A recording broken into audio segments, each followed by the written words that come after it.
This is our world. A warm, comfortable, familiar place. But walk away from the fire and look up. Our thoughts soon leave home. Are we just insignificant specks? Is the universe welcoming or hostile? We could stand here forever, wondering. Or we could turn our back on this beach, leave home, to see the universe, from here to its edge, to discover its wonders, confront its horrors. Beautiful new worlds, malevolent dark forces,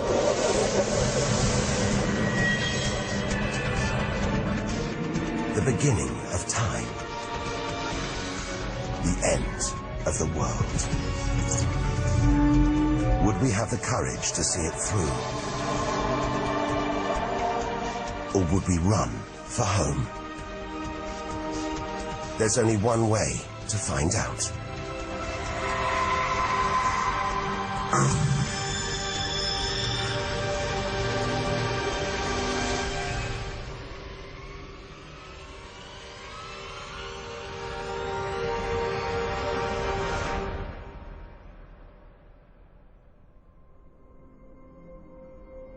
The edge of space. Only 100 kilometers up. Just an hour's drive from home. Down there, life continues. The traffic keeps moving, stocks go on trading, and Star Trek is still showing. Looks favorable enough at this point that the Rays should go. The Blue Jays will be without starter Jim Clancy for a couple of weeks. He's a name of the sporting world. Order! Will the Honorable Gentleman resume his seat? Mr. Hatton. But we have to leave all this behind. To dip our toe into the vast dark ocean beyond.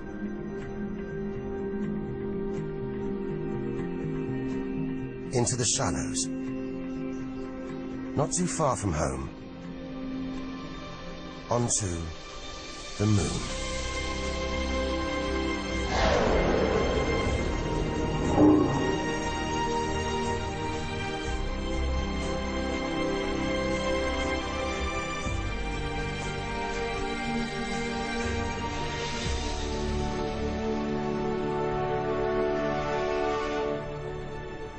Dozens of astronauts have come this way before us. 12 of them have walked on the moon itself. Just over 400,000 kilometers from home. 3 days in a spacecraft. So close, it's as if we've barely left home. Familiar, safe, within sight of Earth.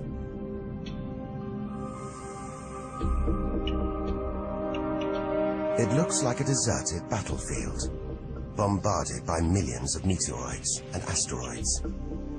But it's quieter now. It's obvious there've been no major collisions for millions of years.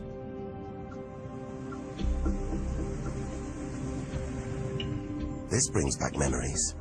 The Apollo 11 lunar module. Neil Armstrong's first footprints. Looks like they were made yesterday. There's no air to change them. They should survive for millions of years. Maybe longer than us.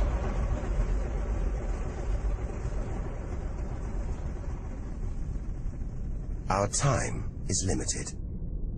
We need to take our own giant leap. Further than any human has ever traveled.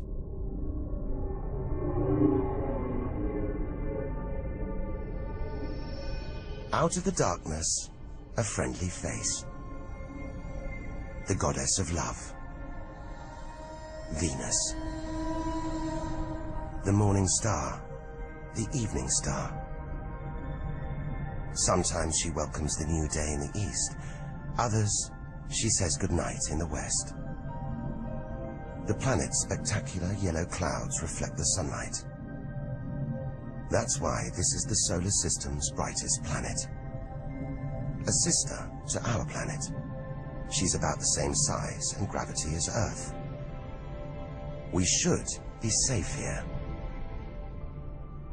But the Venus Express space probe is telling us these dazzling clouds are made of deadly sulfuric acid, that the planet's atmosphere is choked with carbon dioxide. It's ringing alarm bells.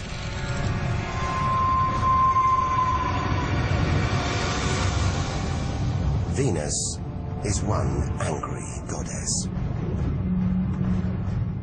The air is noxious, the pressure unbearable, and it's hot, approaching 500 degrees Celsius. Stay too long and we'd be corroded, suffocated, crushed, and baked.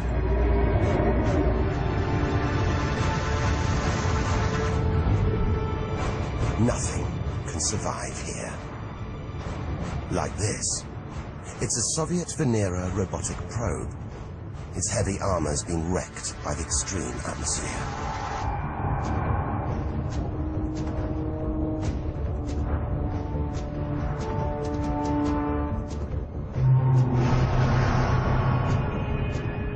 So lovely from Earth, up close, this goddess is hideous.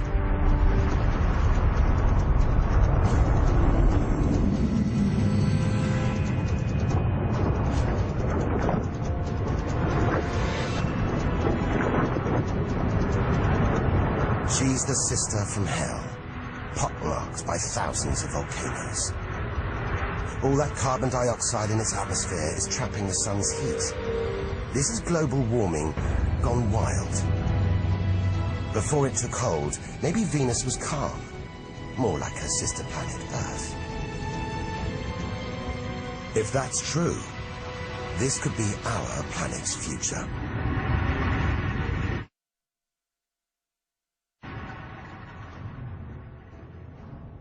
Beginning to think we shouldn't be out here, that we should turn back.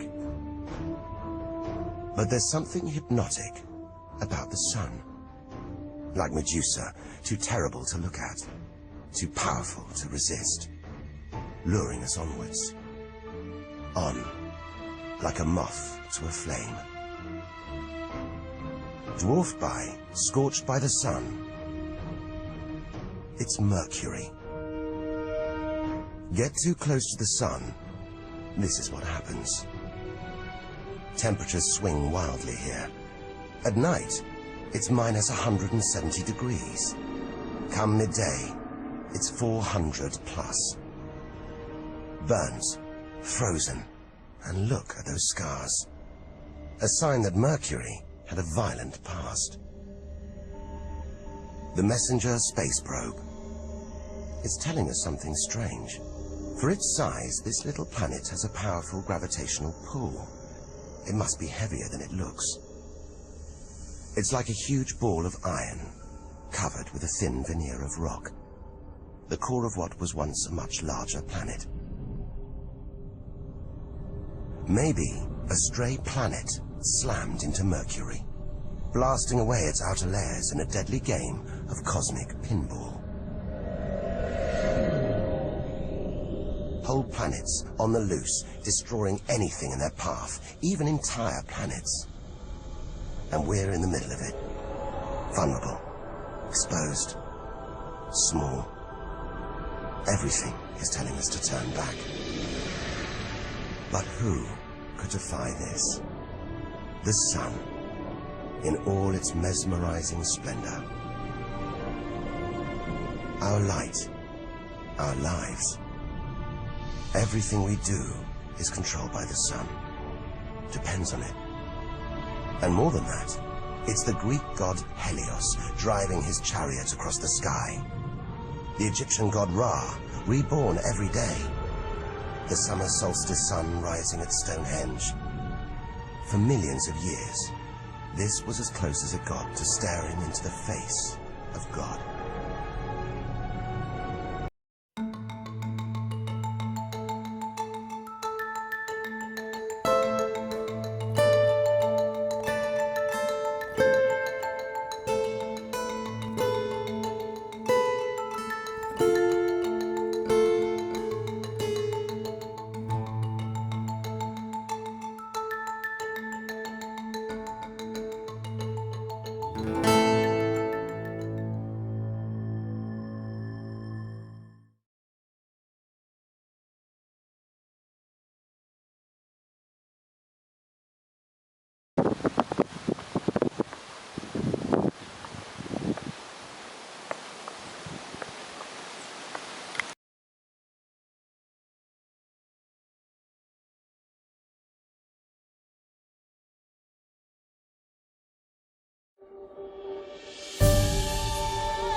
My eyes have seen your salvation, Israel's hope and consolation,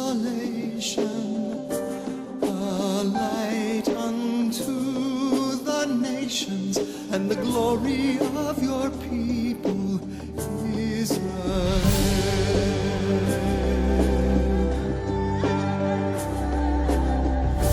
My eyes have seen your salvation, Israel's hope and consolation, a light unto the nations and the glory of your people, Israel. Little Prince of Peace, born to set your people free. Holy light, in your eyes I see the glory of your people, Israel. Unto us a child is born, unto us a son is given, and the government shall rest on his shoulders.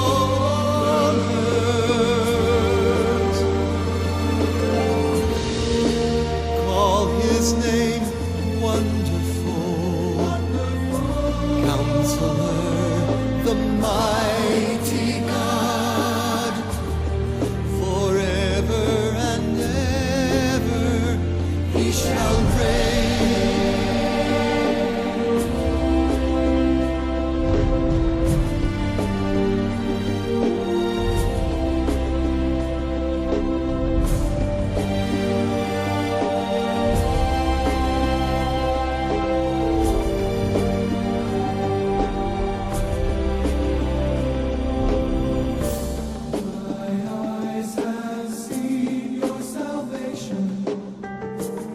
Israel's hope and consolation,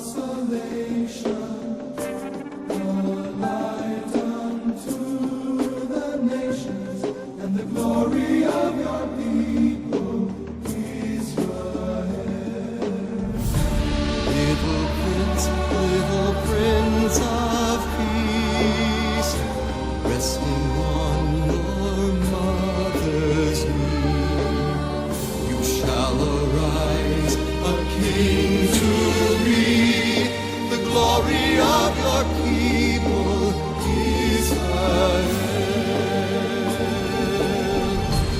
Unto us a child is born, unto us a son is given, and the government shall rest on his shoulders.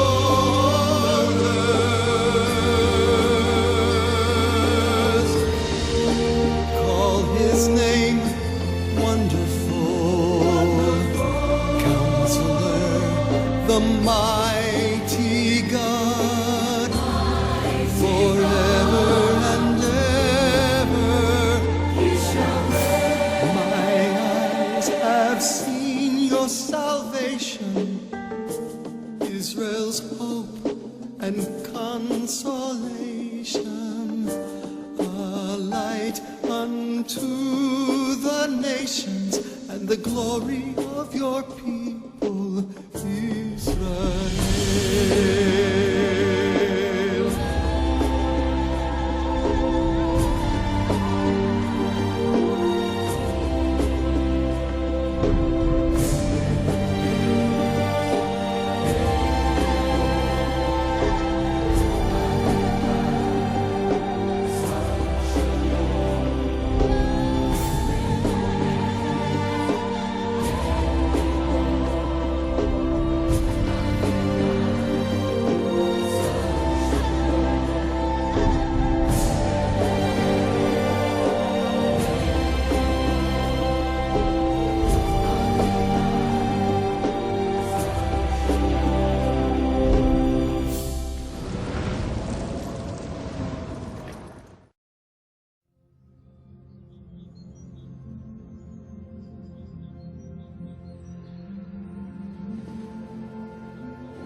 Distribuição Europa Filmes do Brasil.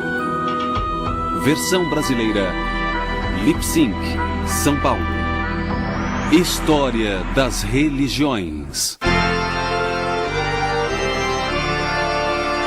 Nosso Deus é uma poderosa fortaleza.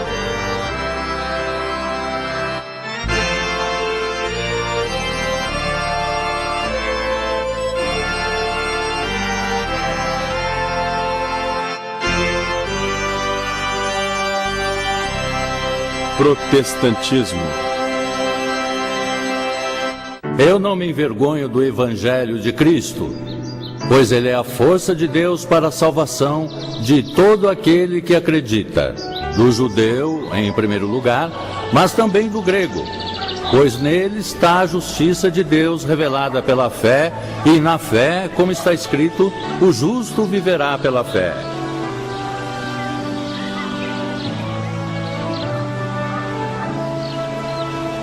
No século XVI, uma série dramática de protestos religiosos, sociais e políticos produziu uma nova e influente forma de cristianismo, que logo cresceria para rivalizar com o católico e o ortodoxo, como o terceiro grande ramo da maior religião na Europa. Mais tarde, o protestantismo se espalharia mundialmente em um dos maiores movimentos religiosos da história. O protestantismo, ou cristianismo protestante, ganhou seu nome do protesto, que foi o documento de protesto editado em 1529 por 6 príncipes alemães e representantes de 14 cidades ao sul da Alemanha. Esta aliança se rebelava contra as decisões religiosas da Assembleia Imperial de Speyer, que tentava unificar territórios do Sacro Império Romano, que seriam as terras das modernas Suíça, Áustria e Alemanha, impondo uniformidade de culto. O documento declara 2 princípios que estão no âmago da compreensão protestante do cristianismo. O mesmo par de princípios fora declarado pelo padre alemão Martinho Lutero, em seu famoso confronto tanto com a Igreja Católica Romana quanto com o Sacro Império Romano em 1521. O primeiro princípio é o de que a palavra de Deus é uma autoridade maior do que qualquer autoridade humana. O segundo princípio é o de que só a consciência justifica a oposição a certos decretos eclesiásticos. Na cidade de Worms, uma combinação de soberanos territoriais e líderes da igreja se encontraram na chamada Dieta de Worms e convocaram Lutero a se apresentar, exigindo que ele se retratasse de suas doutrinas. O confronto entre Lutero e a Igreja Católica Romana levaria ao protesto 8 anos mais tarde. O protestantismo começou como um movimento modesto para tratar de certos problemas na estrutura existente da Igreja e do Estado. Lutero apelava para a consciência contra a autoridade eclesiástica, mas, por outro lado, alertava seus seguidores mais radicais de que não se podia permitir qualquer visão teológica. Os contestadores em Speyer pediam liberdade de consciência religiosa, mas só para defender sua própria interpretação do cristianismo. 2 coisas ocupam o âmago da tradição protestante. Uma é a confiança na autoridade da Escritura.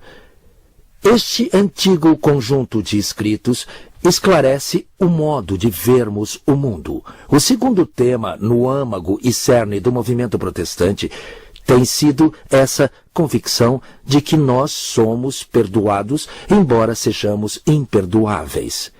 Que não precisamos merecer nossa salvação. Ela nos é dada de graça como um dom. Nós temos a liberdade de ser o que somos. A invenção da imprensa por volta de 1 século antes estava tornando cópias da Bíblia mais amplamente disponíveis.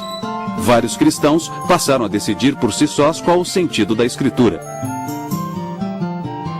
Apesar de não chegarem a um acordo, a primeira geração de protestantes queria que seus seguidores tivessem as mesmas convicções teológicas. Eles se concentravam no que julgavam ser os erros da Igreja. Segundo a Confissão de Genebra, concentrando-se a glória em Deus, os protestantes não sucumbiriam à glorificação de coisas humanas, que se tornara tão saliente na Igreja Católica Romana. A Reforma no Sacro Império Romano logo tinha duas facções. Uma liderada por Lutero ao norte e outra por Ulrich Zwingli ao sul. Essas duas facções protestantes só conseguiam concordar que discordavam.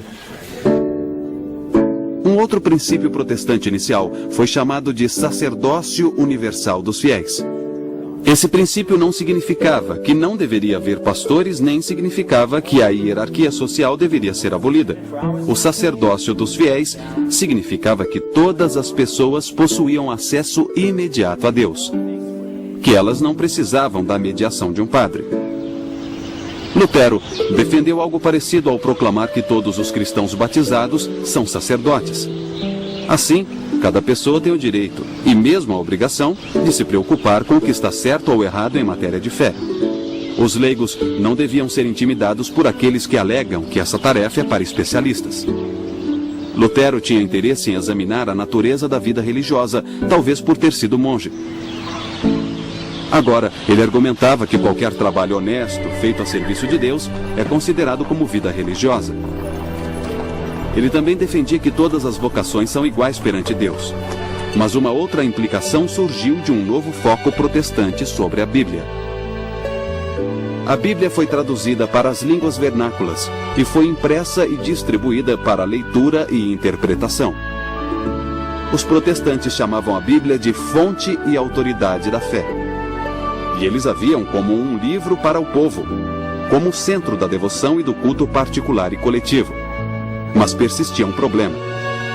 Já que os protestantes afirmavam que todos na igreja são pastores, por que haveria designações especiais?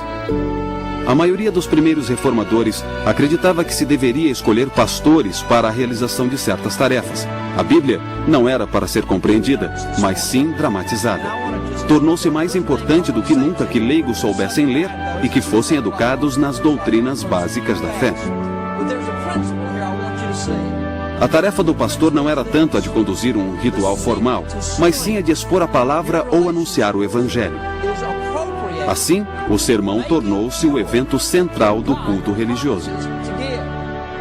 Alguns grupos, como os Quakers em meados do século XVII, eram contra os chamados pastores mercenários, que aceitavam pagamentos pelos seus serviços.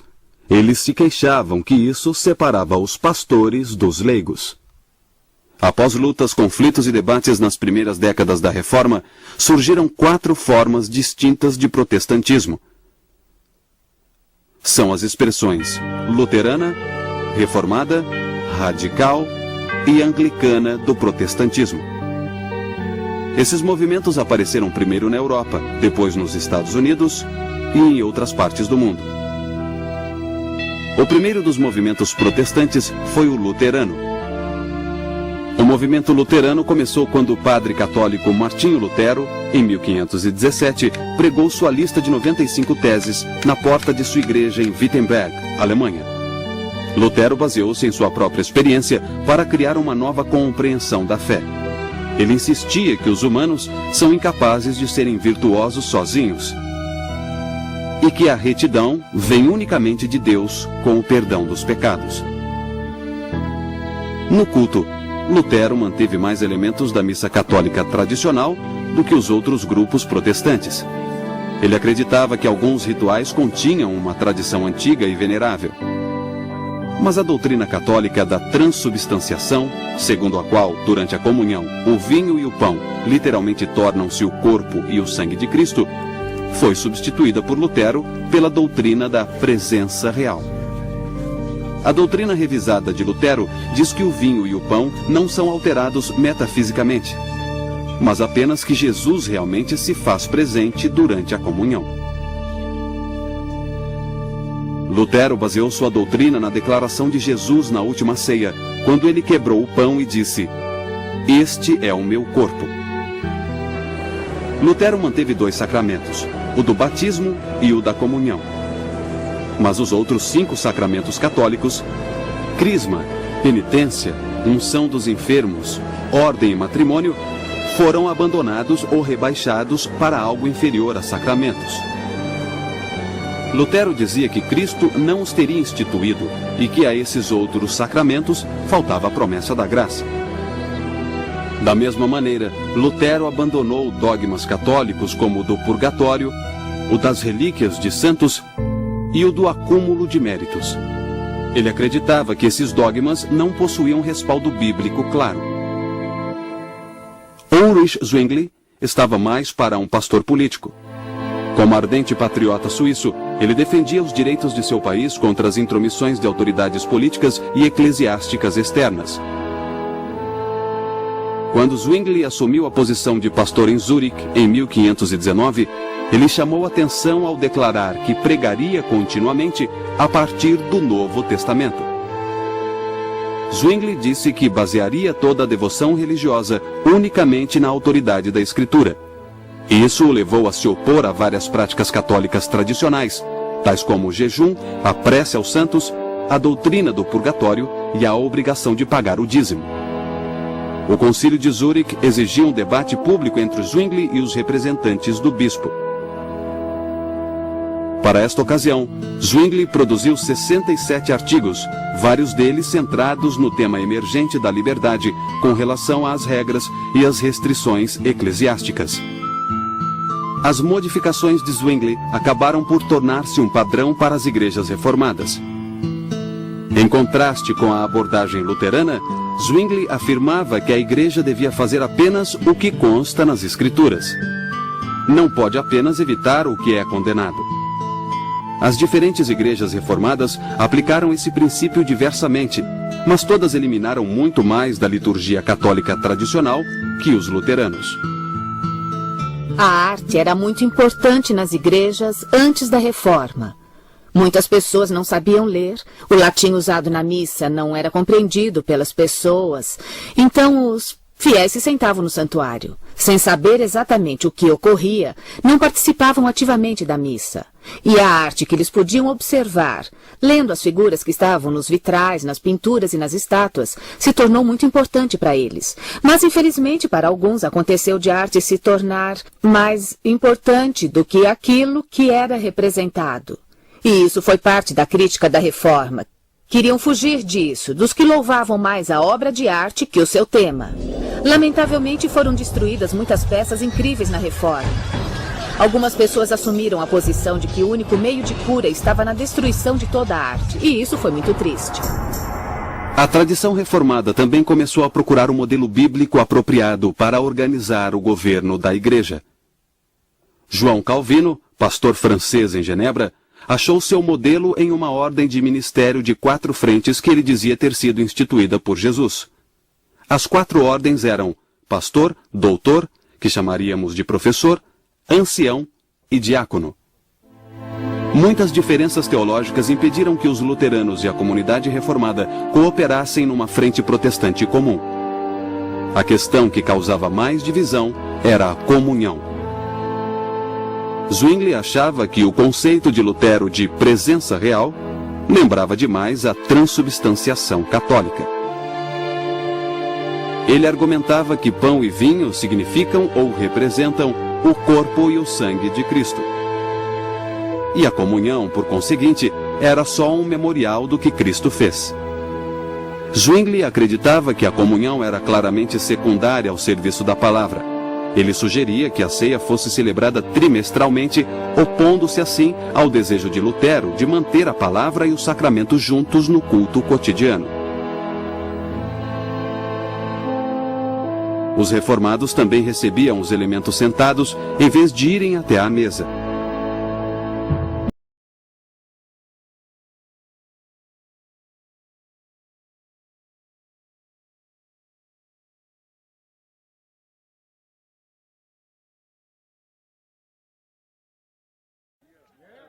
Eu não posso fazer nada por mim mesmo. Eu julgo conforme o que escuto e o meu julgamento é justo. Porque não procuro fazer a minha vontade, e sim a vontade daquele que me enviou. Se eu dou testemunho de mim mesmo, meu testemunho não vale como prova real. Mas há outro que dá testemunho em meu nome. E eu sei que o testemunho que ele dá de mim é válido. João, foi para ele que enviaram mensageiros, e ele deu testemunho da verdade. Eu não preciso do testemunho de um homem, mas eu falo isso para que todos vocês sejam salvos. João era como uma lâmpada que estava acesa e iluminava. E vocês quiseram se alegrar com sua luz. Mas eu tenho outro testemunho em meu nome, que é bem maior que o testemunho de João. O que eu faço são as obras que meu Pai me concedeu realizar. As obras que eu faço dão testemunho de mim. Elas testemunham mostrando que quem me enviou foi meu Pai. E o Pai que me enviou também deu testemunho a meu favor. Nunca ouviram a voz dele, nem viram a sua face. Assim a palavra dele não permanece em vós. Não acreditam naquele que ele enviou. Estudam as Escrituras pensando que vão achar nelas a vida eterna. No entanto, elas dão testemunho de mim. Mas não querem vir a mim para ter a vida eterna. Eu não aceito elogio dos homens, pois eu já os conheço muito bem. E eu sei que o amor de Deus não está dentro de vós. Eu vim em nome do meu Pai, mas não quiseram me receber. Mas se outro vem em seu próprio nome, o receberão. Gostam de receber elogios uns dos outros, mas não buscam a glória que vem do Deus único. Como poderão acreditar? Não pensem, entretanto, que serei eu quem vai acusá-los diante do Pai. É Moisés. Nele põe suas esperanças, pois é ele quem irá acusá-los. Se acreditassem mesmo em Moisés, também creriam em mim, porque foi sobre mim que ele escreveu. Mas se não acreditam naquilo que ele escreveu, como vão acreditar nas minhas palavras?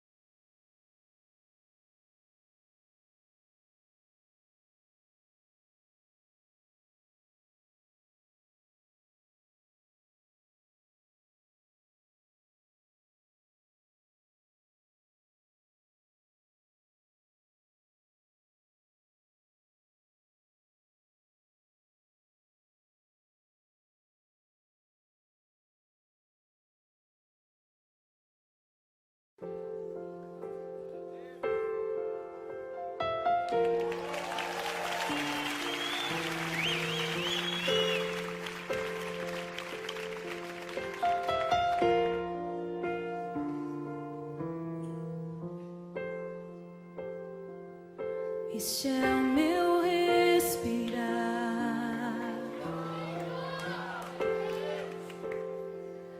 Este é o meu respirar. Teu Santo Espírito vivendo em mim.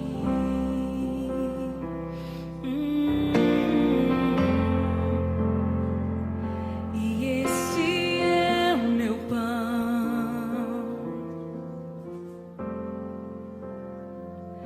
E este é o meu pão. Tua vontade feita em mim.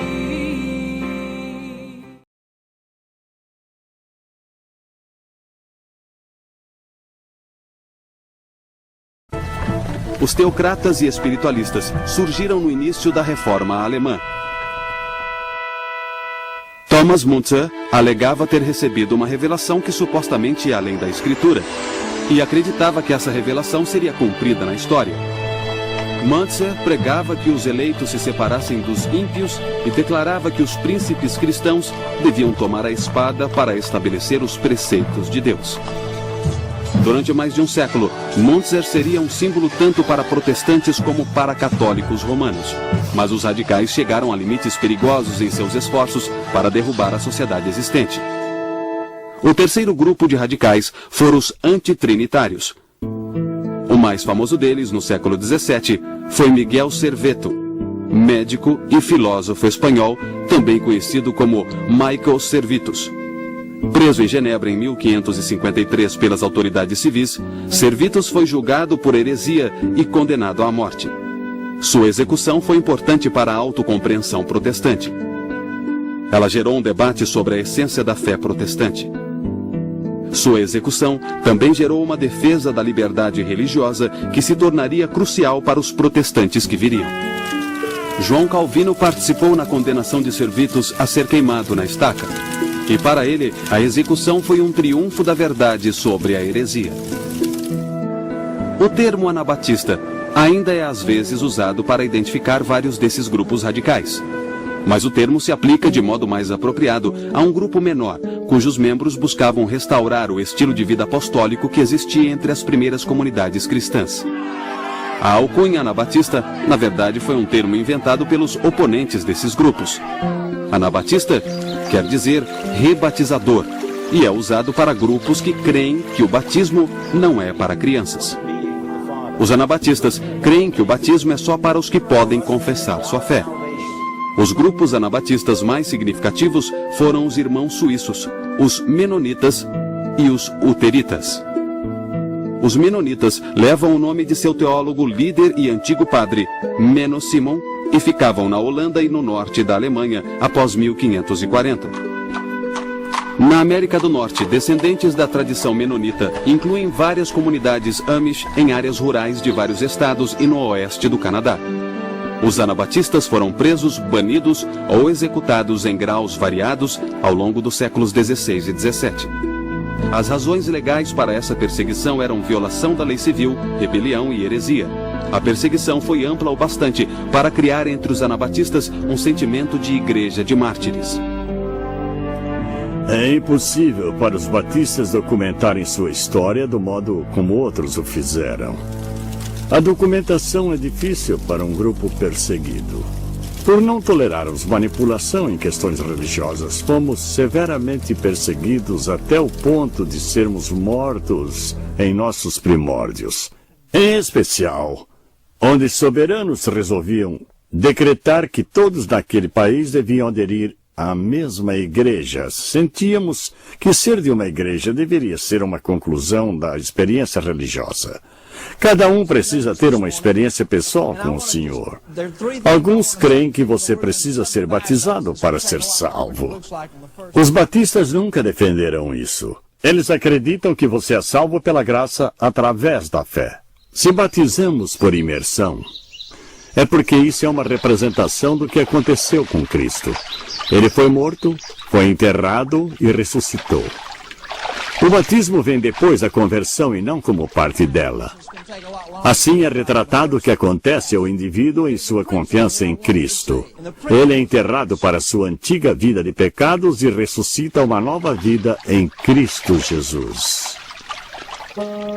Por mais de 1000 anos, a Inglaterra foi católica. No ano de 1509, Henrique VIII subiu ao trono. Ele desposou Catarina de Aragão, mas ela e Henrique não conseguiram gerar um herdeiro homem. Em 1527, Henrique decidiu que o casamento deveria ser desfeito. Mas o Papa se recusou a conceder uma anulação. O parlamento inglês aprovou o ato de supremacia em 1534, que declarava o rei Henrique VIII como a autoridade suprema da Igreja da Inglaterra. Alguns viram tal lei como o início do protestantismo na Inglaterra. Outros viram a Igreja Anglicana como continuação da Igreja Católica. Mas desde então, como Igreja Inglesa, com uma autoridade local, o rei. O intuito da Igreja da Inglaterra no século XVI era ser uma igreja verdadeiramente nacional. Era para ser a Igreja na Inglaterra, não uma denominação à parte, necessariamente a Igreja de todas as pessoas. De certo modo, foi o desenvolvimento natural do que acontecia na Europa daquela época. Os Estados-nação estavam em formação, estavam descontentes com o poder internacional com o papado.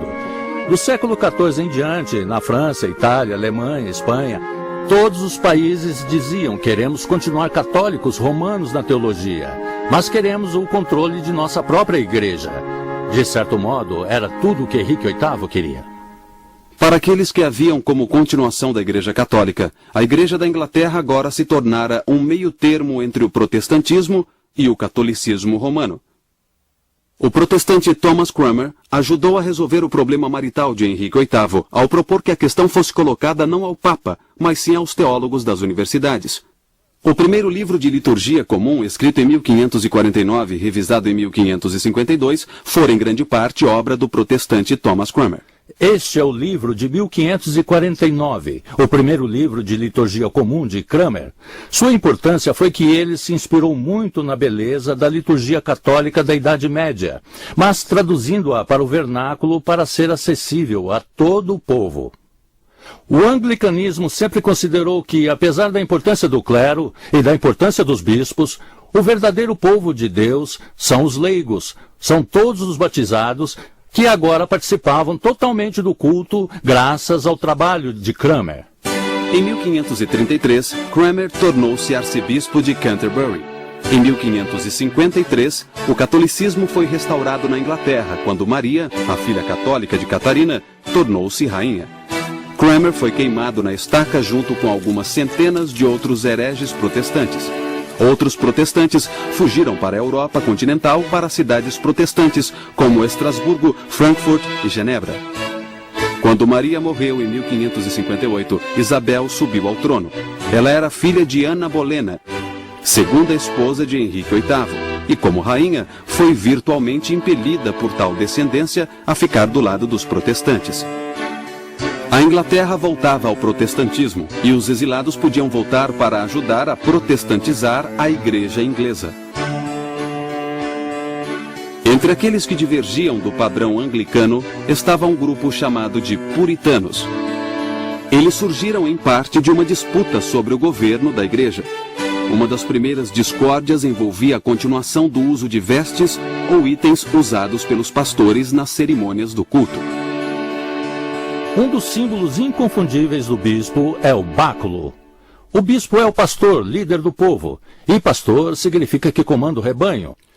A ideia do báculo como um símbolo de autoridade e de ser o pastor líder era, é claro, a de que o bispo pudesse alcançar e resgatar aqueles que precisavam ser salvos. Alguns bispos, com o passar do tempo, também salientaram que o báculo tem outra extremidade, com uma ponta afiada que, quando necessário, o bispo pode usar para espetar alguém, se for necessário.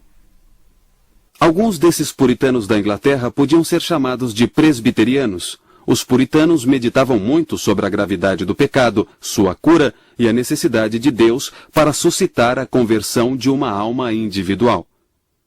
Eles estavam convencidos de que a verdadeira Igreja de Deus não possuía bispos e estavam comprometidos a um ministério culto para o anúncio da palavra na pregação. Os puritanos mais tarde vieram a ser chamados de independentes e depois de congregacionalistas. Alguns independentes praticavam batismo nos crentes adultos e ficaram conhecidos como batistas. A Igreja estabelecida e o Estado da Inglaterra se uniram para resistir a esses críticos, perseguindo muitos deles. Após a era protestante da Reforma, um período de consolidação começou a delinear fronteiras teológicas e políticas na Europa. Em 1555, a Paz de Augsburgo acabou com as guerras entre os luteranos e os exércitos católicos do imperador do Sacro Império Romano, Carlos V. Esse acordo permitiu que cada soberano territorial do império determinasse se sua terra seria luterana ou católica. Nenhuma outra fé era permitida. Na França, guerras religiosas intermitentes chegaram ao fim com o Edito de Nantes, em 1598. O edito concedia certa liberdade religiosa aos protestantes franceses chamados huguenotes, mas foi rescindido quase um século depois. Os huguenotes foram forçados a fugir para as montanhas francesas ou emigrar. No início do século XVII, Jaime VI da Escócia tornou-se o rei Jaime I da Inglaterra e fez uma reunião para resolver disputas entre bispos anglicanos e os reformadores. Embora sem conseguir resolver questões envolvendo o governo da igreja e o culto, chegou-se a uma tradução oficial em inglês da Bíblia para ser usada em todas as igrejas britânicas. A chamada versão autorizada da Bíblia, mais conhecida como Versão do Rei Jaime, surgiu em 1611. No século XVII, a Guerra dos 30 Anos invadiu terras do Sacro Império Romano e acabou com a Paz de Westfália, em 1648. O Império agora reconhecia as igrejas reformadas, além de católicos e luteranos. As guerras civis inglesas na década de 1640 deram liberdade por alguns anos para os presbiterianos, dissidentes independentes e quakers. Fundados por George Fox na década de 1640 e conhecidos como membros da Sociedade de Amigos, eles mantinham várias convicções consideradas extremamente radicais pelo resto da sociedade. Os quakers afirmavam que práticas protestantes tradicionais, tais como o culto, o batismo e a comunhão, eram exteriores e deviam ser rejeitadas. Não permitiam nenhuma ordem especial de pastores. Assim, as mulheres vieram a exercer maior liderança entre os quakers do que em outras expressões protestantes. Eles acreditavam em revelação imediata, por obra do Espírito na vida dos crentes, e consideravam a revelação bíblica uma fonte claramente secundária. Essa revelação podia ser discernida pela luz interior que Deus teria concedido a todas as pessoas. As pessoas entram e ficam em silêncio, entram apenas uma de cada vez ou com a família e o silêncio continua por cerca de 1 hora, dependendo do que acontece e de como as pessoas se sentem. Isso vem dos quakers pioneiros, ou seja, o conceito de que Deus está dentro de todos. E todo o resto acaba derivando disso, incluindo a revelação contínua e a busca pela verdade. Eu me levantar e romper o silêncio, eu acho que eu só farei isso quando meu coração disparar e eu souber que há uma coisa que eu preciso dizer. Mas a sensação é de sempre ter um espírito se movendo no grupo. Com o decorrer do século XVII, alguns protestantes reformistas e luteranos começaram a se queixar do caráter da fé e da vida religiosa que surgia dos esforços que competiam para definir a ortodoxia. Esses críticos foram chamados pietistas. O pietismo gerou uma grande quantidade de atividade prática, incluindo atenção a questões sociais, como educação, auxílio aos pobres, abolição da escravidão e temperança. O experimento religioso inglês terminou quando a monarquia inglesa foi restaurada por Carlos II em 1660, e a religião anglicana foi rapidamente restabelecida. Os protestantes fora da igreja inglesa ficaram então oficialmente conhecidos como dissidentes, e o Ato de Tolerância de 1689 permitiu seus cultos. O ressurgimento evangélico ocorreu em circunstâncias bem diferentes na Europa, na Grã-Bretanha e nas colônias britânicas na América. Um historiador identificou 4 propriedades da religião evangélica. Primeiro, seu interesse na conversão ao cristianismo, baseado na crença de que vidas precisam ser mudadas. Segundo, a mensagem do Evangelho é expressa no esforço tanto pessoal como social. Terceiro, também a grande consideração pela Bíblia. E, finalmente, a visão evangélica da expiação enfatiza que não basta reverenciar Jesus como líder espiritual. Os evangélicos proclamam que Jesus foi um Salvador que foi sacrificado na cruz pelos pecados da humanidade. Uma das formas mais importantes de evangélicos do século XVIII foi o movimento metodista, fundado e liderado pelo pastor anglicano John Wesley. O entendimento de Wesley da mensagem e da tarefa cristãs refletia em vários aspectos os ideais do pietismo. O movimento de Wesley visava renovar as instituições existentes em vez de estabelecer uma nova instituição religiosa. Centrava-se nos leigos e pregava o crescimento na santidade mais do que a correção teológica. Para Wesley, a essência do cristianismo é o amor a Deus e o amor ao próximo.